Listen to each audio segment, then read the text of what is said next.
말씀의 제목은 우리의 상황을 다 아시죠? 마찬가지로 바울의 모든 상황을 아시는 하나님이다. 우리는 때때로 혼자 있다라고 생각할 때가 많습니다. 나 혼자 이렇게 사는구나.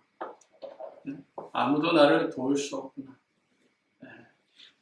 이렇게 절망과 낙심도 하지만 때때로는 그 홀로 있는 그 시간은 하나님과 소통하며 또 자신이 좋아하는 것과 집중하는 것, 더 나아가서는 새로운 것들이 또 발견되어지고 체험되어지는 것들을 우리가 알 수 있습니다. 지금 바울의 상황은 아무도 도울 수 없습니다. 왜냐하면 당대의 대제사장과 서기관과 바리새인들 그리고 절대적인 유대인들에 의해서 그는 이제 한쪽 코너로 이렇게 몰려가는 거예요. 자신이 과거에 예수 믿는 사람들을 잡아다 죽이고 결박시키고 어렵게 했던 것처럼 지금 반대로 자신이 그러한 위치에 서게 되는 것입니다. 하나님께서는 이런 모든 상황들을 아십니다. 모르지 않아요. 그렇기 때문에 우리가 조금만 더 영적인 눈을 가지고 멀리 볼 수 있기를 바랍니다. 우리는 어려운 상황을 만날 때가 많습니다. 그러나 그것이 어려운 상황이 아니라 하나님의 특별한 이면 계획이 그 속에 숨겨 있습니다. 그렇기 때문에 우리는 세 가지 방향, 적어도 이 세 가지 방향을 벗어나지 말아야 됩니다. 하나님의 말씀이 들리지 않으면 그 자체가 이제는 영적으로 점점 망해가는 것이잖아요. 두 번째, 우리가 기도가 안 된다는 말은 결국은 영적인 소통이 안 된다는 거예요. 전도자의 삶을 점점 잃어버린다는 것은 하나님 주시는 천명과 맞지 않는다는 것입니다. 그러나 분명한 세 가지가 있는데 그것이 바로 뭐냐? 구원입니다. 우리가 성경 66권을 볼 때마다 그리스도의 관점에서 구원의 관점에서 볼 수 있는 겁니다. 그러니까 어려운 상황이지만 하나님께서 나를 구원하셨고 또 이 문제를 통해서 또 다른 사람을 구원할 하나님의 계획을 보라는 것입니다. 두 번째는 하나님의 은혜입니다. 이 은혜는 내가 선택하고 내가 받은 게 아니라 하나님께서 일방적으로 우리를 선택하시고 우리를 구원하셔서 하나님의 은혜를 부어주신 겁니다. 내가 은혜를 받은 것이 아니라 하나님 주신 거예요. 이게 복음과 율법의 차이입니다. 이게 복음과 종교의 차이인 거예요. 그러니까 뭔가 열심히 해서 뭔가 잔머리를 굴려서 뭔가 내가 좀 더 지혜롭게 지식적으로 인격적으로 판단해서 받는 게 아니라는 것입니다. 내가 얼마나 큰 잘해야 하나님의 은혜가 임하겠어요. 내가 얼마나 헌신하고 충성해야 하나님의 은혜가 입혀지는 겁니까? 아닙니다. 하나님의 은혜는 우리의 인생의 조건하고는 아무 관계없습니다. 하나님께서 이 세상을 만드시기도 전에 우리를 구별하셨고 선택하신 거예요. 그게 전적인 하나님의 은혜다. 불가항력적인 은혜다라고 말하는 거예요. 신학적으로. 그래서 저와 여러분이 그 불가항력적인 은혜, 파도가 밀려오는 것을 누가 막을 수 있겠습니까? 방파제로 막아도 파도가 커지면 그 방파제를 뛰어넘는 거잖아요. 우리가 아무리 이 세상에 가지고 있는 좋은 배경을 다 가지고 있다 할지라도 하나님으로부터 밀려오는 그 하나님의 은혜를 어떻게 막을 수 있겠습니까? 또 사단이 우리를 지옥 구덩이로 몰아넣으려고 할 때 그 영적인 파워를 누가 막을 수 있겠어요? 이 세상에는 그걸 막을 수 없습니다. 그러니까 인생의 삶에 쓴뿌리들이 걸리는 거예요. 걸림돌이 나오는 거예요. 장애물이 생기는 거예요. 그 전부 다 뭐예요? 네? 욕심이 잉태해서, 욕심이 잉태해서 죄를 낳고, 죄가 장성해서 저주와 고난을 당하는. 그래서 야고보서 욕심이 잉태한 즉 죄를 낳고, 죄가 장성한 즉 사망을 낳는다고 말합니다. 그 사망이 죽음으로 끝나는 것이 아니라 우리의 인생의 삶이 지옥처럼 고통스러울 수 있다라고 하는 것을 보여준 것입니다. 그러므로 마지막 우리의 삶이 뭐죠? 기도응답입니다. 하나님 앞에 기도응답이 이루어져야 되잖아요. 목적을 이루는 게 문제가 아니고 전부 하나님이 원하는 기도응답. 그게 뭐죠? 육신의 삶도 잘 되는 것도 기도응답이지만 우리의 기도응답은 바로 전도요, 선교요, 세계복음화입니다.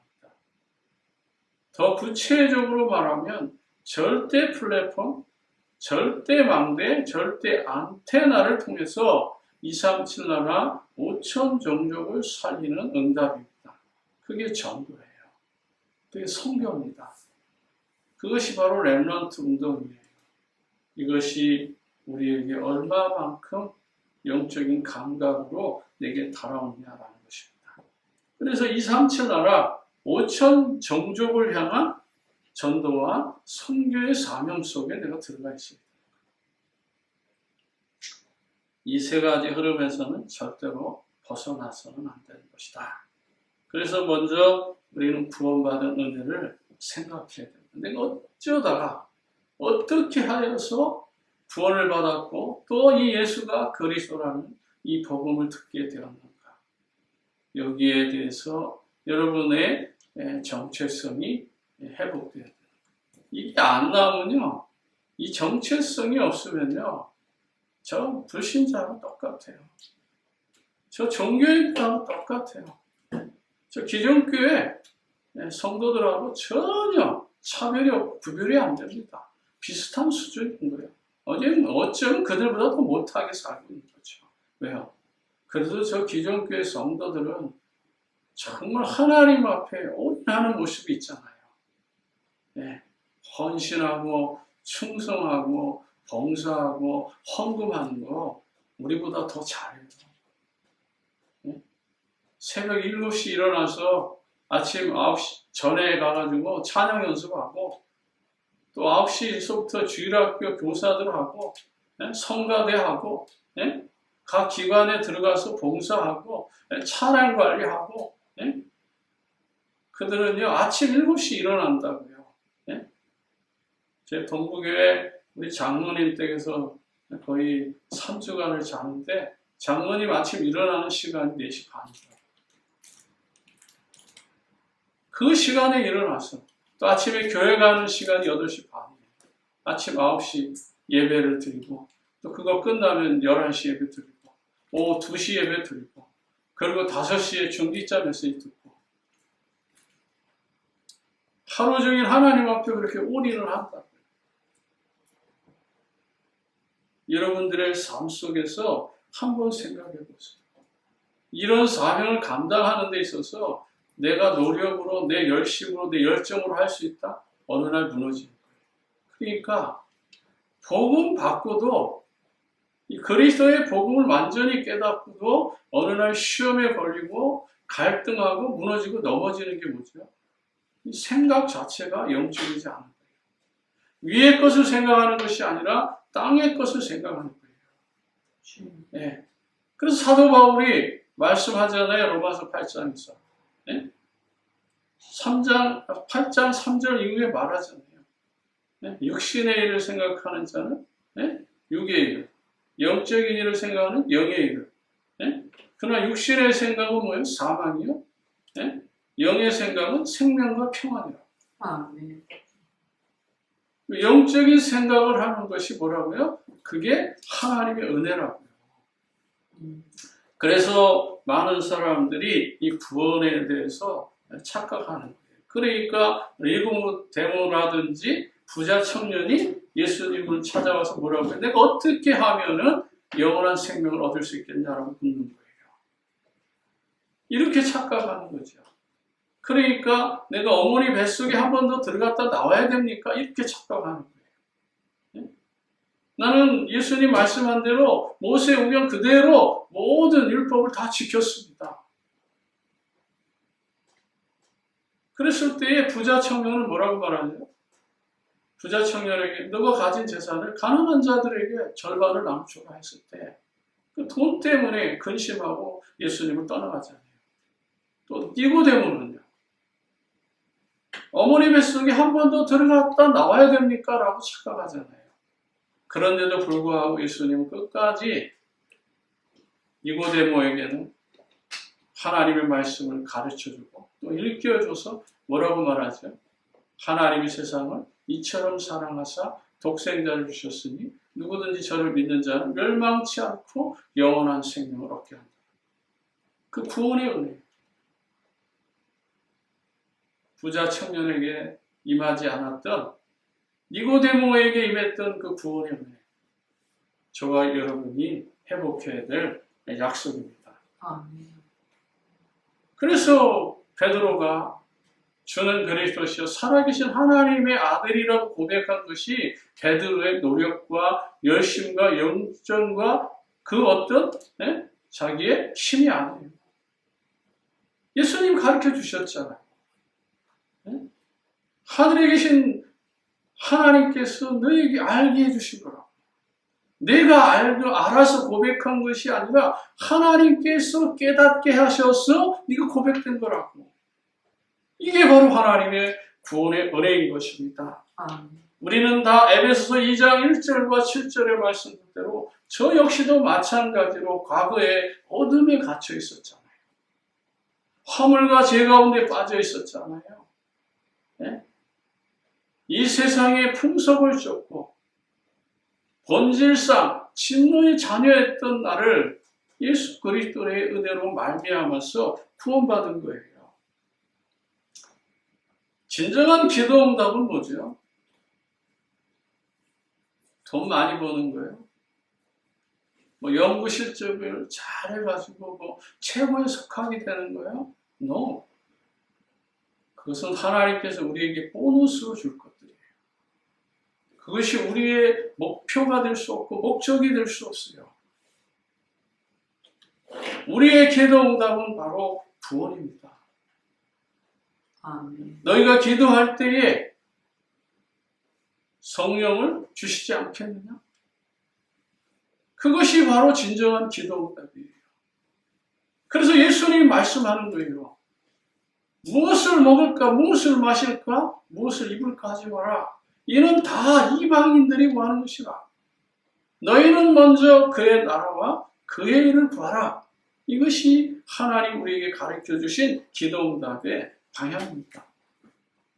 그런데 이 기도 응답을 방해하고 있어요. 또 기도 응답을 받지 못하고 있어요. 이것이 무슨 일이냐 이거예요. 하나님 분명히 주실 준비가 되어 있는데 다 주셨는데 왜 우리는 이것을 누리지 못하냐라는 것입니다. 하나님의 은혜가 임해야 돼요. 하나님의 은혜를 모르면요. 이스라엘 백성들 광야 40년 길에 어떤 일들이 일어나죠? 40년 동안 그들은 원망하고 불평해요. 늘 불신앙하는 거예요. 누구 탓하고 남 탓하고 네? 핑계대고 이유가 있고 하나님의 말씀에는 예스 예스 예스지 노라는 게 없어요. 그래서 민수기 10장에 보면 이스라엘 백성들은 10장 10절에서 20절에 보면 그렇게 말하잖아요. 14장 10절 20절에서 이스라엘 백성들이 10번이나 넘도록 하나님을 원망하고 불평하고 불신앙했다라고 하죠. 그 40년 동안 하나님 은혜로 인도하시는데 그걸 모르니까요. 그래서 에베소 2장에서 하나님의 은혜는 뭐예요? 선물이라고 말합니다. 진정한 기도 응답은 구원받은 하나님의 은혜를 누리는 겁니다. 그래서 우리의 삶이 결정되는 거예요. 골로새서 4장 2절과 4절에 우리의 기도가 어디를 향하여서? 전도의 삶을 향하여서 나아가는 거예요. 그래서 바울은 항상 감사하며 기도할 때마다 전도의 문을 열어달라고, 그것이 바울의 삶의 중심이 되었던 것이죠. 오늘날 번영과 축복의 신앙이 미국과 한국교회, 전 세계 교회를 망친 겁니다. 이사야 선지자 예언된 말씀대로 여호와를 경외하는 영이 뭐예요? 예수님 위에 머무른 것을 예언했습니다. 그래서 예수님이 성령의 기름 부음을 받잖아요. 성령의 기름 부음을 받음으로 말미암아서 그리스도의 삼직의 직분이 회복된 거예요. 그것이 공적인 사역을 할 수 있도록 하나님께서 인도해 주신 거예요. 아버지로부터 직접 공적인 직분을 받게 된 거예요. 여러분, 우리나라도 보면 왕이 지배했던 시대가 있잖아요. 왕이 힘을 갖고 있잖아요. 모든 힘을 갖고 있어요. 왕은 또 세자를 다음 왕으로 책봉할 수 있어요.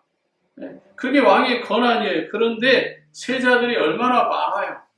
그런데 왕이 세자로 책봉하지 아니하면 아무 힘이 없어요. 왕으로 직위에 오르지 아니하면 그에게는 아무 권세가 없어요.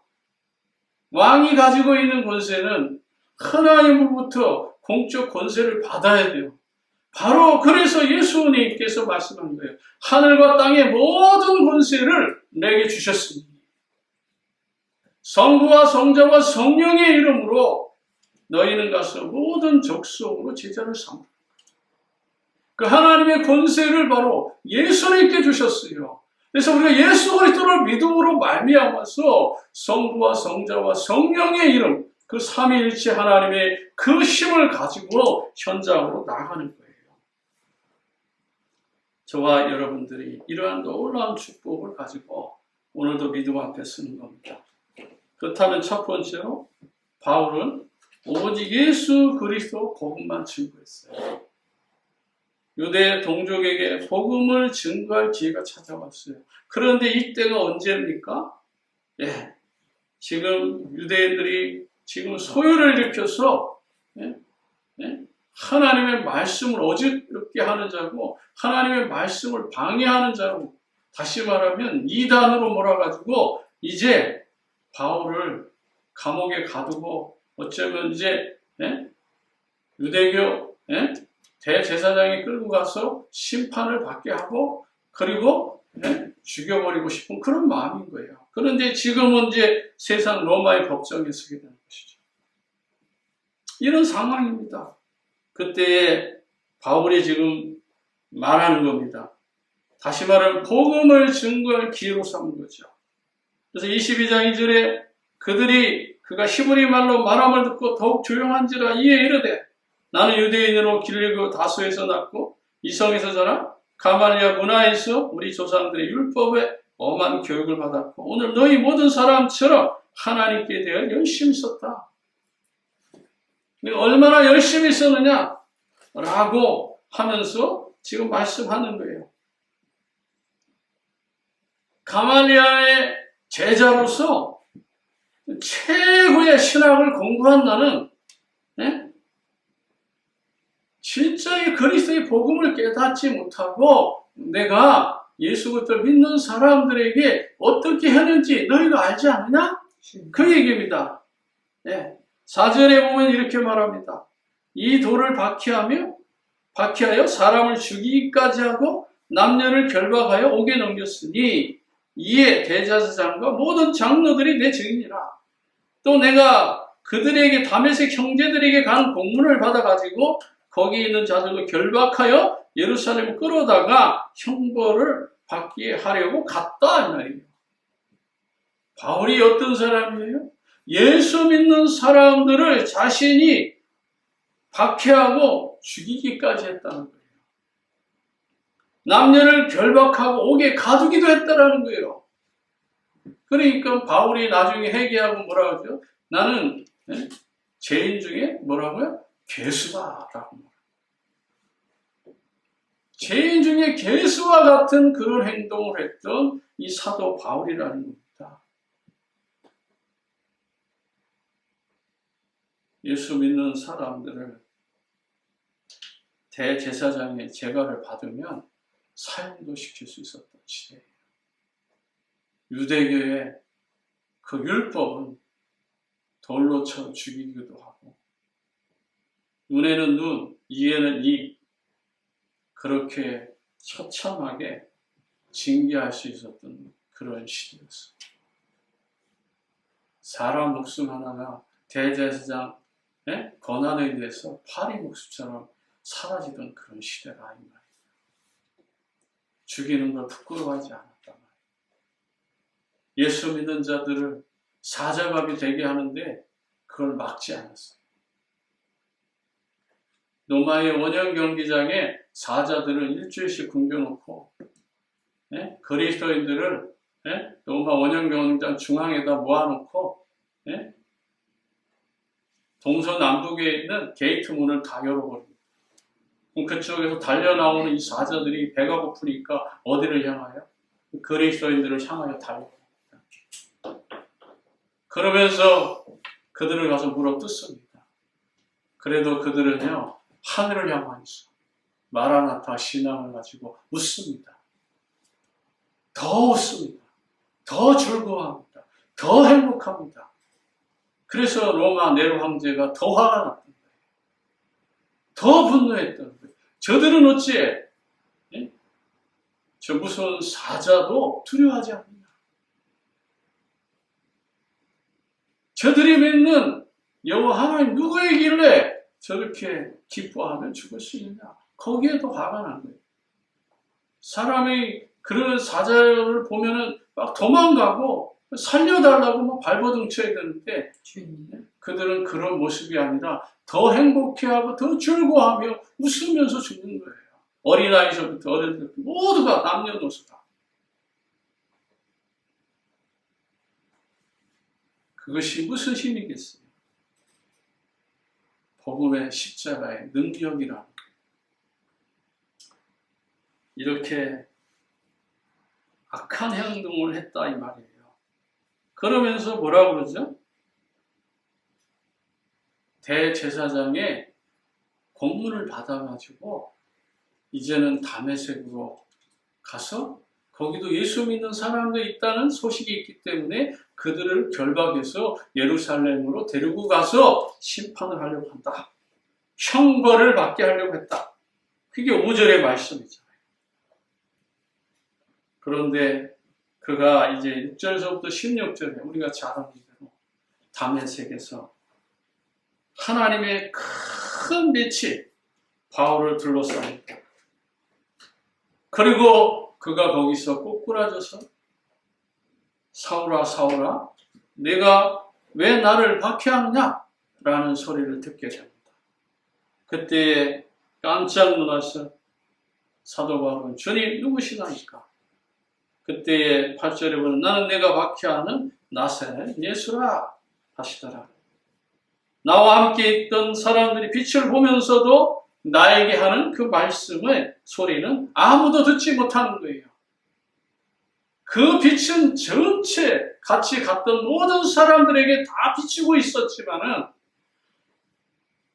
예수님이 말씀하는 그 소리만은 누구에게 들려요? 사도 바울에게만 들리는 거예요. 지금도 마찬가지입니다. 그리스도의 빛이 온 세상에 가득합니다. 온 교회에 이 그리스도 빛이 가득합니다. 그러나 예수가 그리스도라는 이 말씀의 소리는 들을 사람이 따로 있다 이 말이에요. 그 사람이 바로 절대 제자라는 거예요. 그 사람이 237나라 5천 종족을 살린 최고의 전도자라는 것을 말씀하는 거예요. 아멘. 그 다메섹의 그 찬란한 예수 그리스도 하나님의 빛이 온 땅을 덮고 있지만 그 속에서 예수 그리스도 음성을 듣는 사람은 사도 바울 한 사람밖에 없는 거예요. 그런데 이미 예수가 그리스도라는 그 언약을 붙잡은 사람이 직가라고 하는 그 마을에 아나니아라고 하는 선지자가 그 언약을 붙잡고 있어요. 아멘. 여러분, 저와 여러분이 아나니아처럼 이 언약, 예수가 그리스도의 언약을 붙잡고 있으면 바울과 같은 일꾼과 제자를 붙이는 거예요. 지금 그러한 역사를 24년 동안 우린 보았고 체험했고 지금 이렇게 살고 있는 거예요. 여러분, 하나님의 불가항력적인 은혜가 바울에게 찾아왔고, 그리고 바울은 거기서 눈이 멀어요. 다른 사람들은 그 빛을 보고도 눈이 멀지 않는데 오직 유독 사도 바울은 아무것도 볼 수 없습니다. 3일 동안 눈이 열리지 않는 거예요. 그리고 사람들이 이끌려서 아나니아에게 가고 아나니아가 기도하자 그 눈이 열립니다. 우리가 그리스도를 몰랐을 때, 저도 이 그리스도를 몰랐을 때 방황했고, 이 그리스도를 몰랐을 때 영적 문제가 뭔지 몰랐고, 창세기 3장 15절 여자의 후손이 메시아 그리스도라는 사실을 몰랐잖아요. 그러나 어느 날 전도자를 통해서, 어느 목사님을 통해서 이 예수가 그리스도라는 이 언약을 듣게 되었고, 그것이 바로 나의 마음에, 나의 생각에 부딪혀왔고, 그리고 이것이 맞다라고 생각했고, 이것이 정확한 예수 그리스도의 복음이라고 믿었기 때문에 오늘 이 자리까지 올 수 있었던 겁니다. 두 번째는 전도자의 모든 상황을 이끌어 가신 하나님입니다. 예루살렘으로 돌아와서 기도합니다. 이제 바울은 이제 예루살렘에 와서 기도하는데 거기서 하나님의 말씀이 들려요. 18절, 17절, 18절 봅니다. 후에 내가 예루살렘으로 돌아와서 성전에서 기도할 때에 황홀한 중에 봄에 주께서 내게 말씀하신 속히 예루살렘에서 나가라. 그들이 내가 내게 대하여 증언하는 말을 듣지 아니하려 하시나니.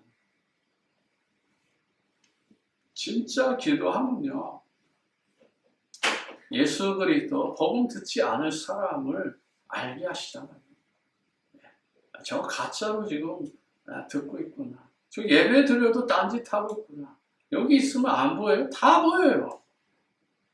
그런데 그 그리스도가 내 귀에 들리지 않으면 어떻게 돼요?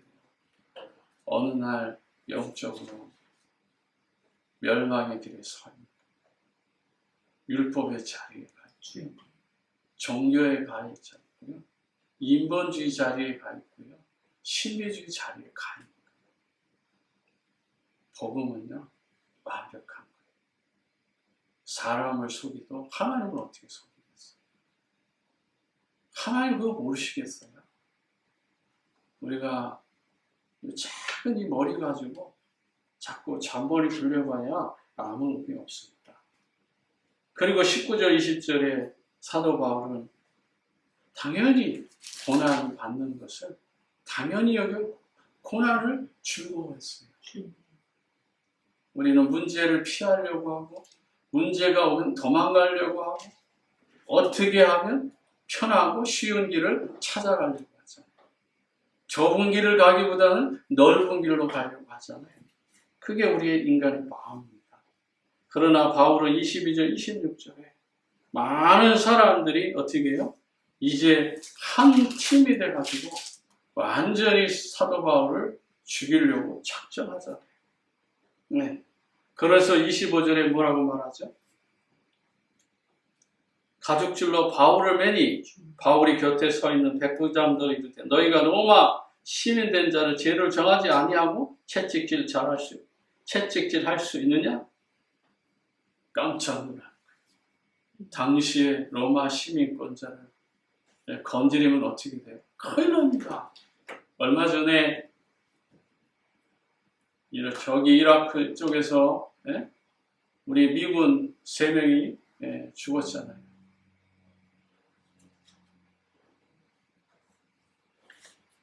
공항에 탁 내릴 때 거기 대통령과 거기 영부인과 거기 장관들과 나와서 다 고개 숙이잖아요.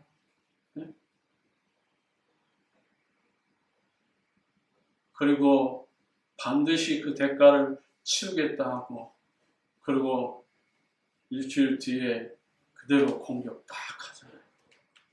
미국 국민을 건드리면 너희들 가만두지 않겠다. 눈으로 보여주잖아요. 대한민국은 힘이 없어가지고 북에서 자유를 찾아 넘어왔는데도 불구하고 또 한 국민이 공무원이 바다를 지키면서 해양에 표류했는데도 불구하고 그 죽음을 덮고 속이고, 그리고 그를 잡아서 정치적 이익 때문에 판문점에서 넘겨주고,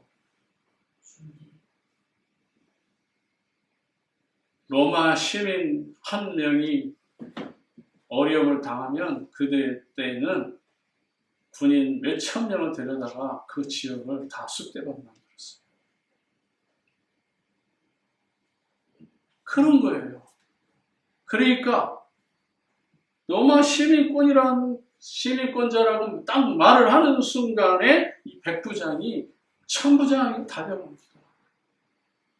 지금 저분은 로마 시민권자랍니다. 네? 26절에 보세요. 백부장이 듣고 가서 천부장에게 전하여 이르되 어찌하려 하느냐? 이는 로마의 시민이라. 응? 천부장이 와서 바울에게 말하되 내가 로마 시민이냐? 내게 말하라. 이르되 그러하다. 천부장이 대답하되 나는 돈을 많이 들여 이 시민권을 얻었노라. 바울이 이르되 나는 나면서부터라. 깜짝 놀라. 바울은 이제 완전히 죽을 수밖에 없는 코너에 몰려 있었지만 하나님께서 일찍이 로마 시민권을 주셨고 그 시민권을 가지고 이제 로마로 향하는 축복을 누리게 된. 그래서 가이사 앞에 서야 하리라. 내가 이 복음을 예루살렘에서 증거한 것처럼 로마에서도 증거하여야 하리라. 바울아 두려워 말라. 풍랑한 가운데서도 가이사 앞에 서야 할 것이라고 하는 분명한 언약의 메시지를 가슴에 담게 되는 것입니다. 바울이 로마에 가서 황제 가이사 앞에 서기까지는 이 풍랑도 지나가는 것입니다. 지금 이 죽음도 지나가는 것입니다. 정말 여러분이 정말 로마에서 이 복음을 전할 정확한 언약이 있다면 이 모든 것은 다 지나가는 것입니다. 아멘. 세 번째, 베드로처럼 열매가 풍성하지 못한 바울의 선교요, 바울의 설교입니다. 베드로는 한번 설교할 때마다 3,000 제자가 돌아오고 5,000명의 성도가 돌아왔습니다. 그러나 바울에게는 그러한 큰 능력은 나타나지 않았지만은 바울이 걸어간 뒤에는 뭐가 남았어요? 절대 제자가 남았다는 사실을 여러분 잊지 말아야 돼요. 오순절 성령 강림 후 베드로의 선교는 3,000 제자, 5,000 영혼이 돌아오고 많은 사람이 믿고 세례를 받은 것을 비교할 때 바울의 설교는 많은 열매는 없었습니다. 눈에 보이기에 그렇게 큰 많은 열매는 나타나지 않았지만 결국은 바울이 승리하잖아요. 그러므로 전도는 우리의 몫이고 열매는 주님의 몫인 거예요. 그래서 우리는 전도하는 전도를 쉬는 죄를 범하면 안 되는 거예요. 복음 전도에서는 전도자의 핵심의 메시지가 중요한 거예요. 회개할 수 있어요. 내가 올바르게 살지 못한 것, 하나님 뜻 가운데 살지 못하고 있는 것, 그거 회개해야 돼요. 예수 그리스도는 불가항력적으로 찾아와서 우리를 구원해 주셨기 때문에 우리가 믿는 것이 아니라 하나님께서 믿도록 우리에게 찾아오신 것입니다. 이것이 복음입니다.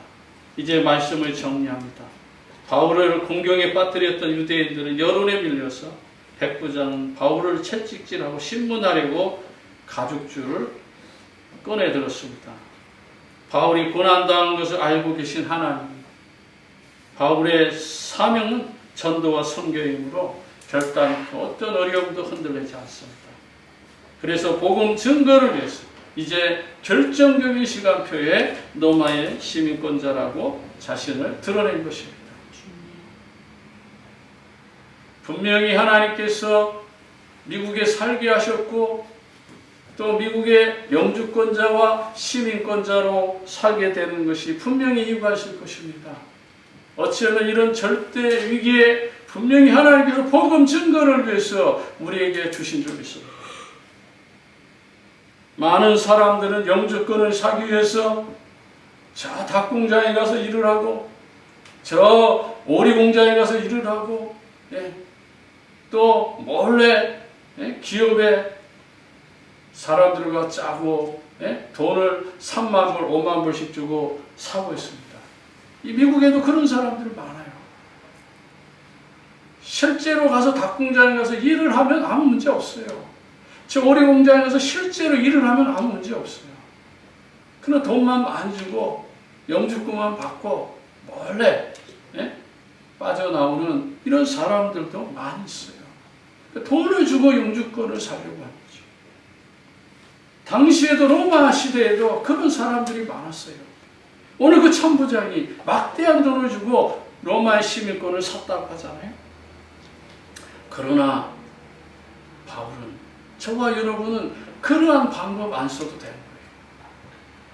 하나님이 원하는 방법이 있다는 거예요.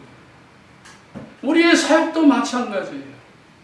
하나님이 기뻐하는 방법, 하나님의 뜻한 바를 이루어 나가는 것입니다. 그렇기 때문에 우리가 이 언약의 대열에서 벗어나지 않아야 돼요. 전도자의 대열에만 있다면 반드시 하나님께서 우리를 들어서 쓰시는 겁니다. 아멘. 바울은 이 가운데서 예수 그리스도의 복음을 증거합니다. 그것이 바로 23장 1절이잖아요. 거기에 뭐라고 말하죠? 바울의 공의를 주목하기 때 여러분 형제들아 오늘까지 나는 범사의 양심을 따라 하나님을 섬겼다라고 말하죠. 또 6절에 뭐라고 말하죠? 23장 6절에 바울이 그중 일부는 사두개인이요 다른 일부는 바리새인 줄 알고 공회에서 외쳐 이르되 여러분 형제들아 나는 바리새인이요 또 바리새인의 아들을 죽은 자의 소망 그 부활을 말미암아 내가 신문을 받았노라. 내가 너희들보다 더 정확하게 모세의 율법을 알고 이제 나는 그 모세의 율법만 아는 것이 아니라 예수 그리스도라고 하는 이 완전한 언약을 알기에 너희들이 지금 하는 것이 정말 부당하다라고 지금 말하는 거예요.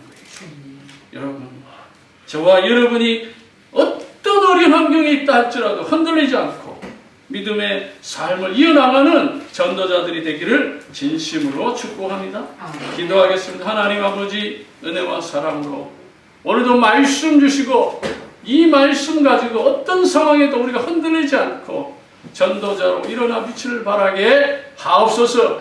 그래서 하나님 주시는 최고의 응답 누리게 하옵시며 오직 예수가 그리스도는 이 언약이 우리의 삶의 중심에 흔들리지 않고 뿌리 내리게 하옵소서. 모든 영광을 주께 돌리며 우리 구주 예수 그리스도 이름으로 기도합니다. 아멘.